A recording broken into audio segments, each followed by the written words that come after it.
welcome everybody. Let's talk real estate. Your weekly BS with Barry Saywitz about the current commercial real estate market here in Southern California. As we take a no BS look at both sides of the issues driving this market today to find the best solutions going forward. With our man right in the middle, it's Barry Saywitz. Hey, Barry. Hey, good morning, Paul. And good morning to all of our viewers and listeners out there. Thanks again for tuning in. If it's Tuesday, which it is, we are talking real estate. I am Barry Saywitz, president of the Saywitz Company, managing partner of Saywitz Properties. And if it's one thing I've learned in my 30-plus years of doing this, it's to surround yourself with good people, get informed, make good decisions, try and have a good time along the way, and that's what we're going to try and do today. I am excited about today's show. Before we get going, we were chatting a little basketball before the show, and I want to just do a shout-out to both the Denver Nuggets and the Miami Heat. Good luck to both of those teams here in the next week or two, and we'll see what happens. But in terms of our show today, I want to welcome our esteemed guest, the mayor of the city of Huntington Beach, Surf City, Tony Strickland. Welcome to the show. Thanks for having me on. Yeah. I really appreciate it, Barry. Yeah, so we have had a number of mayors and leaders from different cities throughout Orange County, Huntington Beach being one of my favorite cities and close to home, and we own a bunch of property there, so I'm always excited to talk about the city of Huntington Beach, and I'm sure you are as well. I appreciate you coming on and sharing your thoughts and talking about the city with us. I could always talk about Surf City. It's such a privilege to be mayor of Huntington Beach. We have so many great things going on in our city, and it's just such a privilege to be the mayor of a city that's internationally known. Millions of people from around the world come to Surf City, and I'm encouraging everybody to come out. We have wonderful, wonderful hotels, restaurants, whatever you're looking for, we have it here in Huntington Beach. Absolutely, including great beaches. Mm-hmm. And so I want to rewind to start with. You've been in politics for a long, long time, and I guess one of the questions I had was just, how did you get into it? What made you want to get into it, and how did you get going originally? Well, a lot of my friends now call me Benjamin Buttons because I'm kind of going backwards. I've always had a passion for history and sports. And in fact, my wife says I'm not well-rounded because I talk about sports and politics, and I know a lot about that subject. And invariably, in almost every conversation, ever since I was a kid, I would direct it either to history and politics or sports ever since I was a little kid. I played basketball in college. I went to Whittier College, but part of the reason why I went to Whittier College was I became a Nixon scholar. Richard Nixon went there. I got to know the former president. And I also chose Whittier College because I got an internship with the local state senator. And so I got to learn a lot about the process. After I graduated college, I actually learned everything I could about campaigns. And I ran 6 successful assembly campaigns before I was 27 years old. And then from there, I decided that I was going to run for state assembly myself. My friends thought I was Forrest Gump. They called me Forrest Gump because they thought I was too stupid to know I was supposed to lose. And in fact, I ran against a Harvard graduate who was a planning and research director for Pete Wilson and was a White House fellow for Colin Powell. And he was the front runner, but I outworked him, and I got elected when I was 27 years old to the state assembly. Fast forward, I did 6 years in state assembly. I was Republican caucus chair, and then I became a state senator. And then after I was done with my term in the legislature, and that's from a different part of California. I represented Santa Barbara, Ventura, and L.A. But still up at Sacramento. Right? Yeah, no, I represented in Sacramento. And then, I taught 3 years at USC, California Public Policy. I unfortunately got divorced, but then fortunately I met a Huntington Beach girl, and she's wonderful, and I love my life, and I moved out to Huntington Beach, and I absolutely loved it. But as I was living in Huntington Beach, I thought I was on the wrong track. There was a lot of problems that I thought that we needed leadership in the city, and so I decided to put my hat back in the ring, and here you're looking at me, and now I'm mayor of Huntington Beach. Yeah, so a guy who likes to get involved and obviously really from your professional career, a lifelong public servant. Right? Yeah, no, my dad, I learned that from my father, actually. My father was my hero in my life. My dad, on his 17th birthday, joined the Navy and fought in Korea. On his 17th birthday, he went to the Korean War, dropped out of the Korean War and re-enlisted in the Army, did 21 years in the Army. He actually won the Bronze Star for Valor in the Tet Offensive. And I learned from my father, who was, again, my hero in my life, that it's up to every generation to leave the next generation better off than what you found. Fight for something bigger than yourself. In fact, after my dad got injured in Vietnam, he became a drill sergeant at Fort Ord Army Base, and that's where I was born. And you can imagine what it was like to have a drill sergeant for a dad. Yeah. Every minute I was late, I was grounded a week. My friends used to call my home Strickland, and a lot of my friends were scared of my dad. I was a little scared of my dad too, but he brought in discipline, and I learned from him about public service, and I learned from him to give back and do whatever you can to make your community better. And here you are giving back and making Huntington Beach better than it has been, and on a forward path, upward and onward. Yeah, absolutely. So we had your predecessor, Barbara Del Glaze, on the show here, I don't know, a little over a year and a half ago, and the city was at a different place and a different time and a different trajectory, I think, in terms of what the goals and objectives were. I guess talk about what the plan is in a general sense for the city under your leadership and with this city council, which is majority Republican, right. and I think of like mind. Yeah. So all four of us, there was 4 open seats, and it was almost, if you've ever seen the movie Seinfeld or TV show Seinfeld, we did the anti, like the George, do the opposite. Yeah. George Costanza. There was a show that says, I'm just going to do the opposite. We pretty much went around Huntington Beach and said, we're going to do the opposite of what the current council is doing. And then we had a historic victory. All 4 of us won. We campaigned together, and all 4 of us came up with contract with Huntington Beach. Just really briefly, four parts. One was we're not going to stand on the sidelines on these mandates coming from Sacramento that would pretty much urbanize our city and increase our population 50 to 100%. And we didn't want the high-rise, high-density apartment buildings all up and down Gothard, all up and down, all up and down our city. So we said the first thing we're going to do if we were to be the majority and get elected is unleash Michael Gates, our city attorney, to fight back on those mandates. Number 2, the homelessness was a disaster. And it was the number 1, 2, and 3 issue of our citizens. People were walking down. One of the days I still remember that I finally made up my mind that I was going to run. I was driving. I live in the 5 Points area of Huntington Beach. I was driving down Beach, turning on Main, and right in the middle of the street, you had 2 homeless people walk in the middle of the street right to my car. Yeah. Unacceptable. And when you looked at Main Street, it was a jungle. And so we made homelessness and clearing out homelessness from our parks, Main Street, and our businesses a top priority, and homelessness is way down since we've been elected. Number 3, it sounds simplistic, and we kind of stole this from Assemblywoman Diane Dixon, but we said we're going to make crime illegal again. And what that means is a sentiment that says, we're going to have accountability in Huntington Beach. Too many times what's been happening, people look the other way. They don't, just look the other way when people make a crime or commit a crime. Not in our city. We're going to make sure that people are safe. And so we support our chief para to the fullest and our police department. And then lastly, we were going to cut the red tape and roll out the red carpet for business. One of the first items I introduced was no more anonymous tips, because a lot of times, what would happen, all these anonymous tips, because they wouldn't like the restaurant owner, and they'd come in on Monday, and say, oh, we're just going to look for things to violate and harass our businesses. And the air show was very important for us. Yeah. The air show provides $120 million to the economy, $70.4 million to our local direct economy, and this is market research. It provides 1,202 jobs, and this is a stat that I really like. So we have over 700,000 people come to the air show, but I believe it was like 548,000 from out of town.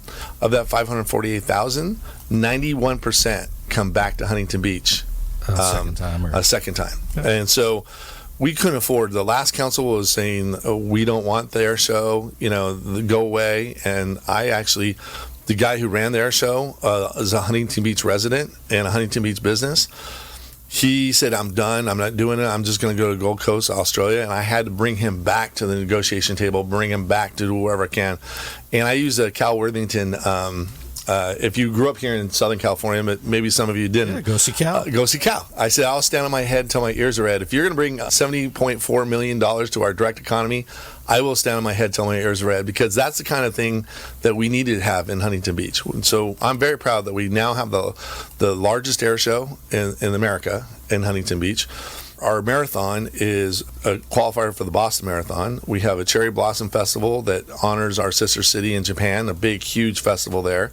And, we have the International Surf. We're Surf City. Sure. And so, we're a place of destination. In fact, we're going to fight hard to try to get the LA 28 games, at least a couple of competitions at Huntington Beach and Surf City. Well, and the volleyball, the history with Huntington Beach and volleyball, and then also the 4th of July parade. Oh, the largest, thanks for reminding me, the largest parade west of the Mississippi. We're coming up on Independence Day parade, and I'm looking forward to that. And again, we're used to doing these big events, and we want people to come out. We have, just recently, we opened up Sammy Hagar's Cabo Beach Club. and it's after, he has a cantina in Cabo San Lucas. He just opened it up, our waterfront Hilton, and he's donating all the proceeds to charity. And so please come. It's an amazing place, and those are the kinds of things. And I'm working with Kelly Miller, who's Visit Huntington Beach, to do whatever we can to bring business to Huntington Beach. I mean, really, Huntington Beach, from my perspective, is just the epitome of large-scale events, right? Yeah. It's just a lot of We know how to do it. If you had bigger streets, you could do a car race or some other things. But the draw of Huntington Beach with the long beach stretch and all the different events that come, how has that changed? And the pier. Yeah, and the pier. The pier is internationally known, over 1,800 feet. And, people love going downtown Main Street. It's historic. And then the pier. But, again, Huntington Beach has something for everybody. Like, we also have the sports complex where baseball tournaments and softball tournaments from all around the country, teams from all around the country come to Huntington Beach for those tournaments. And now in this post-COVID era, I mean, I'll ask the question, but I think I know the answer.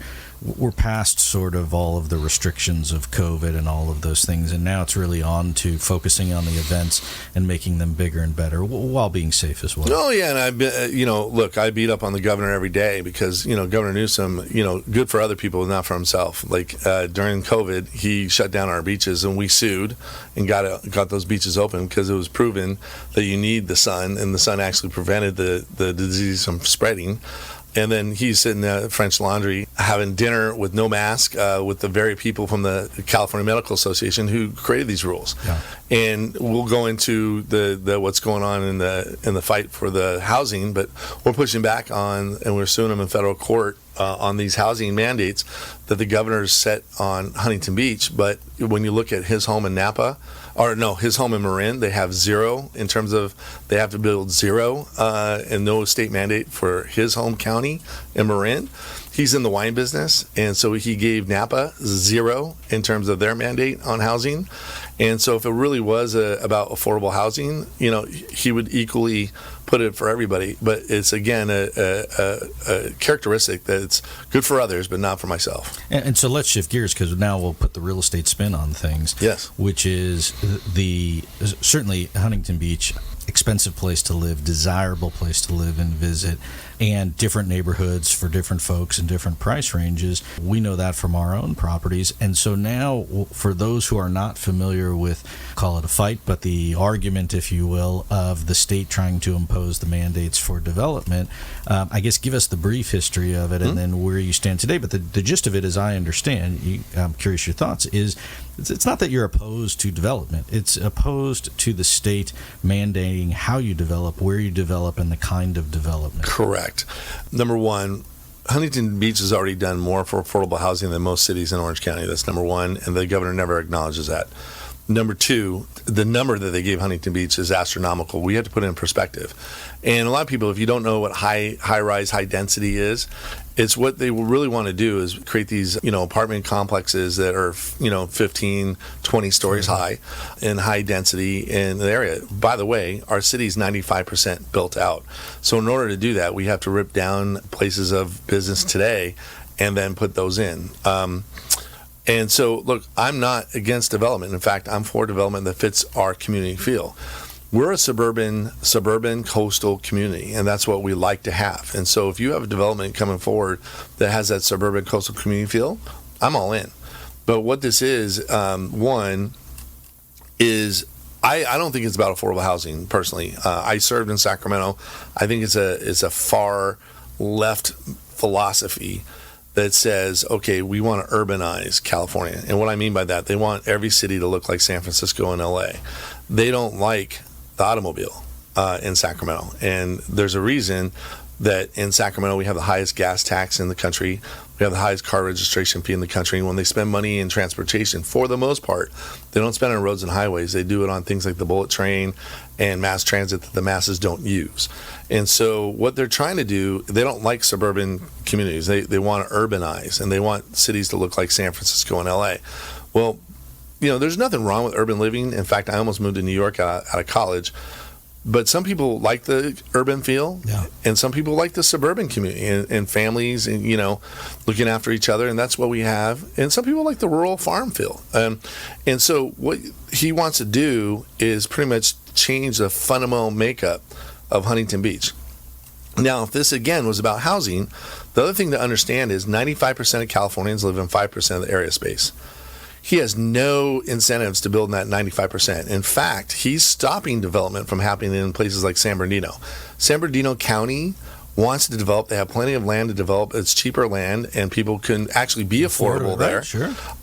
But they're stopping developments from happening in the state, in San Bernardino and in the Inland Empire. But they want to force it down here in Huntington Beach. It's 95% built out. And if you look at where they are going after, they're going after more conservative cities that are suburban communities. And that's what their big numbers are when you look at those cities.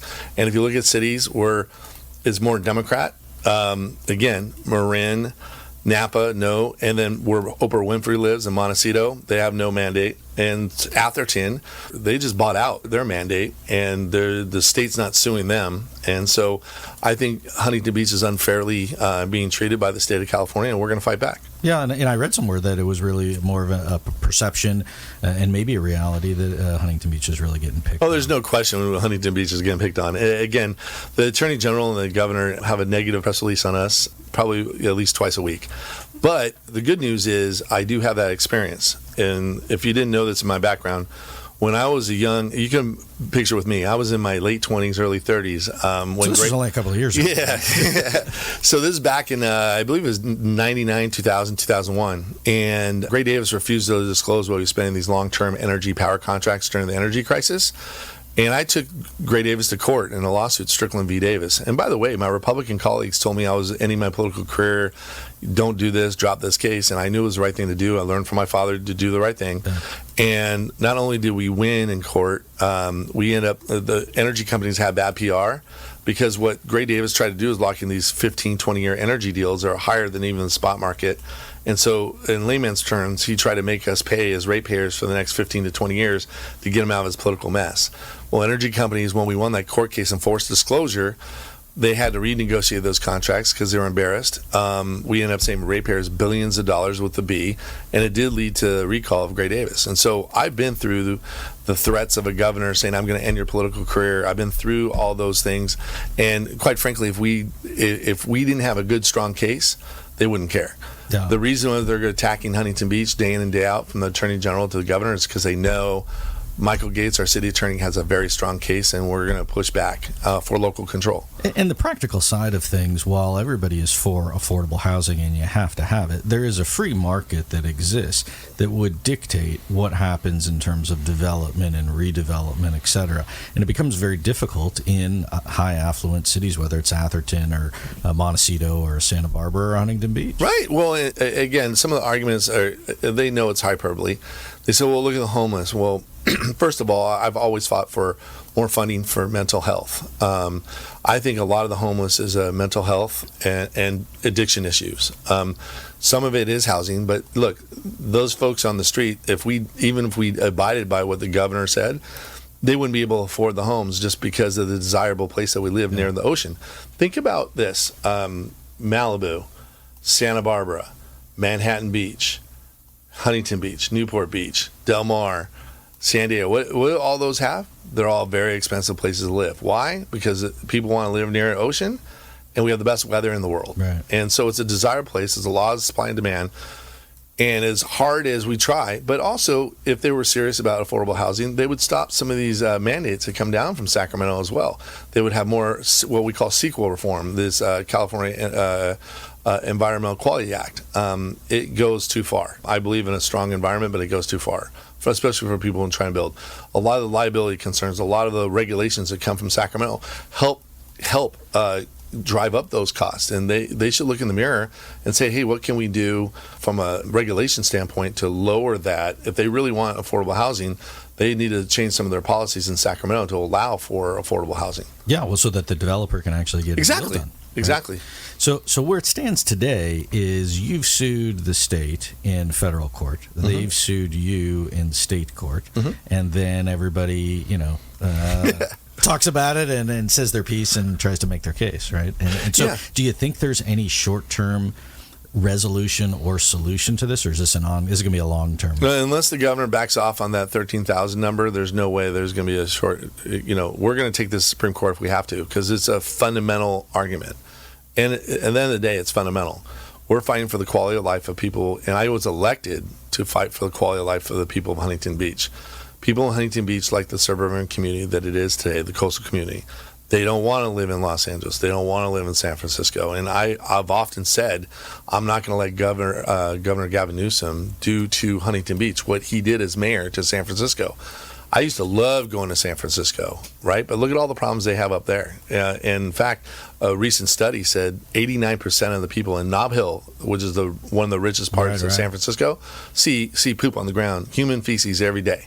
We don't want that in Huntington Beach. We don't want any part of what San Francisco is trying to offer in Huntington Beach, and it's a fundamental fight, and we're willing to fight. And I guess the other issue is, look, if your mandate is 13,000 plus affordable homes by the state, what if you built 10? I mean, you're still not compliant. Yeah, exactly.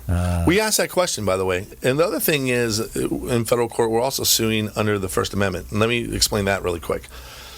So in order to abide by the mandate that the state is saying, you have to agree to what is called overriding consideration that says, all the mitigation that normally you would do looking at a development project, will it hurt the environment? Will there be earthquake concerns, geological concerns? Will there be traffic concerns, noise concerns, water, education, overcrowding in schools? First, the state will never give us the money. This is an unfunded mandate. They'll never give us the money that comes with the cost. Law enforcement, if we have that, I mean, law enforcement and police and fire, they're not going to give us the cost. So what they're asking us to do is say the governor's housing mandate is more important than any other mitigation that you would normally do on any development project. And one, I don't believe that. And so if I don't believe it, I'm not going to do it. And so he's trying to, and my vote and my voice is my First Amendment. And he's trying to say, you have to say this in order to abide by his state law. Yeah, and there's no question that with that kind of significant development, I mean, look, you're close to the beach. You already have traffic issues. I can't wait for the 405 expansion to get finished. It's going to be awesome. And the parking issues, too. I mean, we talk about crime. If you talk to our chief para and talk to any law enforcement person, when you have a community feel, you see, for example, you park near your house and you know your neighbors, and you know that's your neighbor's car over here. But then when you start getting away from that suburban feel and urban where you're going to have to walk long distances, no one knows whose car's who, you have more problems in terms of crime as well. And so, again, nothing wrong with urban living. Some people like that. Some people want that. I almost went to New York out of college. But people in Huntington Beach, if we don't win this lawsuit, I guarantee you a lot of the citizens of Huntington Beach will leave Huntington Beach because they don't want to live in that urban center. Well, and that was one of the questions I was going to ask you is how has the good fight, if you will, been perceived by your constituents? Oh, it's unbelievable. I'm more popular today than ever before because they finally see leadership. End of the day, again, as I mentioned, the past council, I just didn't understand their philosophy. They said, do what the state says, do what the state tells you, otherwise they're going to do what they tell you. And it's like, no, we need to fight and preserve the quality of life for the people in our city. And that's why I decided to run, and that's why I'm more popular today, because they want that fight. The citizens want that fight. In fact, we were just nationally on PBS. The PBS reporter couldn't believe it. He went around Main Street and he went around all over Huntington Beach asking, and he was looking for anybody in the city to say, hey, we understand these state mandates. And he told me he couldn't find a person, off the street, just randomly, to say that they're on the side of Governor Newsom. And some of the other big issues, I mean, obviously that's the most prevalent one and gets the most press from it. But, I mean, you have other pressing issues with public safety, with transportation, just that are ongoing issues that I think really any city faces. Well, one of the things I'm really proud of, we just are going through right now, and we finalized in concept. We just got to ratify it on the council, which we're doing this week, our POA, our new contract. We were losing a lot of officers to Orange County sheriffs, Irvine and other cities, and we were down 28 to 30 officers. Because of pay? Or yeah, because of benefits, pay or- and benefits. And so we wanted to make sure we were in the ballpark. Look, we think Huntington Beach is a desirable place, but we couldn't be number 8 or 9 or 10 Right. and maintain. Look, I think the most essential role of government is public safety. And I told Chief Parra, we're going to give him the tools he needs to make sure that our citizens are safe, that they're safe in their business, in the parks, and at home and in their schools. And so I'm very proud that we're now going to be able to get back the police force that the Chief Parra deserves to keep Huntington Beach safe. Yeah, and look, one of the main attractiveness of Huntington Beach and one of the main sources of revenue for a lot of the business is tourism. Correct. And if you're not safe, You're not safe, people you're not don't coming come. back. That's exactly You're not coming back. Right. And I have to say, Chief Parra, our police chief, is a remarkable police chief. Chief Haberly, our fire chief, we're very lucky to have really unbelievable leaders in Huntington Beach leading our fire department and our police department. And so, what do you think? I mean, are the key challenges for going forward? Obviously, this battle with the state is ongoing. Fundamental, right? It's fundamental. It really is. But from an operational standpoint, is the staff back to work? Are you still have people working remotely, or is No, the they're back city, to work. In everything's fact, going? I went back and said, look, no more going to Zooms. Like, we're back to work. We're back to the beaches. We're back to tourism. We're back to doing what we can to bring in business, not just tourism. I did an economic summit, and we're doing an economic summit right now. Jeff Ball from the Orange County Business Council. Yeah, who was a guest here. Garofalo, who's very active in the business community. Ed Mountford, very active in our business community. They're coming back, and we're doing this economic summit. They're going to come back with 8 to 10 ideas that I could do as mayor to help grow our economy, and not just tourism, but fundamentally bring in businesses. Right. I'm working right now today. I have a meeting with trying to bring in a Tesla dealership. We're doing what we can to try to bring in business to Huntington Beach, because that economic growth is what allows us to our quality of life. Our infrastructure. We have more parks than I think any other city. I think we have like somewhere over 80 parks in town. We have to maintain those parks. And so we're maintaining the quality of life. In order to do that, though, we have to keep doing economic development. Well, and it's the support businesses, not only for the tourism, but also for just the residences within the city. And so I don't want to put words in your mouth, but what I'm hearing is Huntington Beach, pro-business, want to make the businesses that are currently located in the city as successful as possible, and then also attract new business. And on the campaign trail, I was asked that about the chamber. What are you going to do? What are you going to do to bring in more business? What are you going to do? And I said, well, the first priority is take care of the people who are already doing business in your city first. Correct. A lot of times people want to go out to the new. Let's sit down and talk to people who are already invested in Huntington Beach. What can we do to make sure that your investment's well done, or for lack of a better term, what can we do to thank you for investing in Huntington Beach? Then at that point, we do what we can to bring in more, but also always maintain that quality of life to make sure that we're bringing the right businesses, that we build the city out right, and that we maintain the quality of life for everybody in our city. And is part of the business plan, if you will, or the game plan for the city and the city council to continue to parlay on the reputation of the city and continue to bring visitors and people to the city? Without question. And the other thing I'm trying to push is LA 28. Olympic Games are coming in at 28, and we're ideally situated to host a couple events. Again, we're used to very large events that we really don't have, problems. A lot of times other cities have these large events, and they have, shootings, and they have, gangs, and we've done a remarkable job of having these large events because our police and our fire are used to working with other agencies and make sure we have these large events, and we're well situated infrastructure-wise in order to do these large events. And so we're going to be pushing to try to host some of the events in the LA Games. But on top of that, we also have the NCAA volleyball, the women's volleyball, sand volleyball championships are going to be here in the next 2 years. Good. And so as mayor, I'm busy. I bet. It's a full-time gig. But I can say there's nothing I've been more proud of than, one, being mayor of Huntington Beach. I've been a senator, I've been an assembly member, I've been the Republican caucus chair.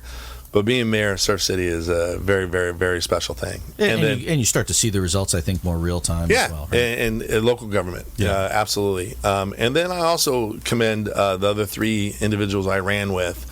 We're a team, and we kind of look at. We all have different backgrounds, but we make a good team because we all have different backgrounds. But really, when it comes down to it, we just want to do what's right for Huntington Beach. And I would be remiss if I didn't mention, Casey McKeon and Pat Burns and Gracie Vandermark.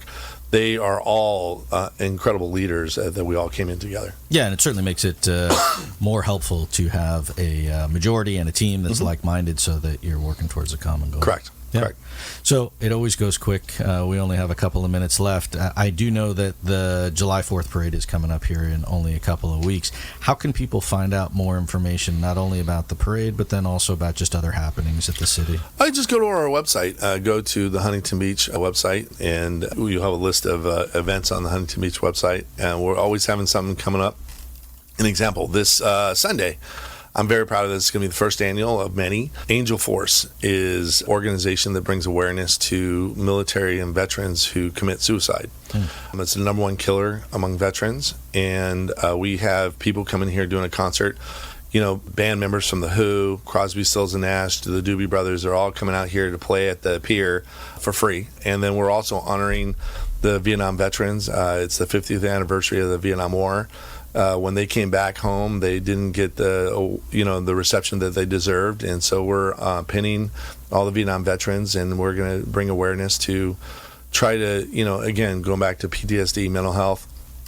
Number 1 killer for these veterans is suicide. So we're doing the first annual, and I helped organize that, and that's going to be coming up this Sunday, the 11th. And I hope people come out and have a good time, but also be aware of this very significant issue that we need to solve collectively. Yeah.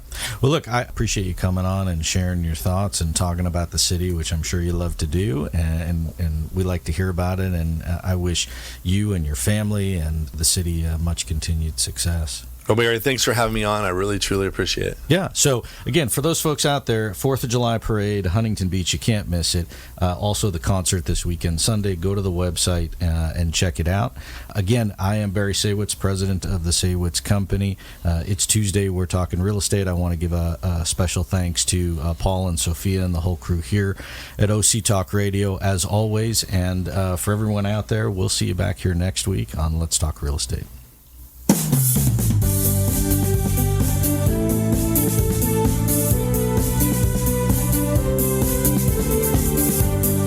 There you have it. You've been listening to Let's Talk Real Estate, your weekly BS with Barry Saywitz about the current state of the real commercial real estate market right here in Southern California. On Orange County's only community radio station, OC Talk Radio, streaming live from our studio here at the University of California Irvine's Beale Applied Innovation Center.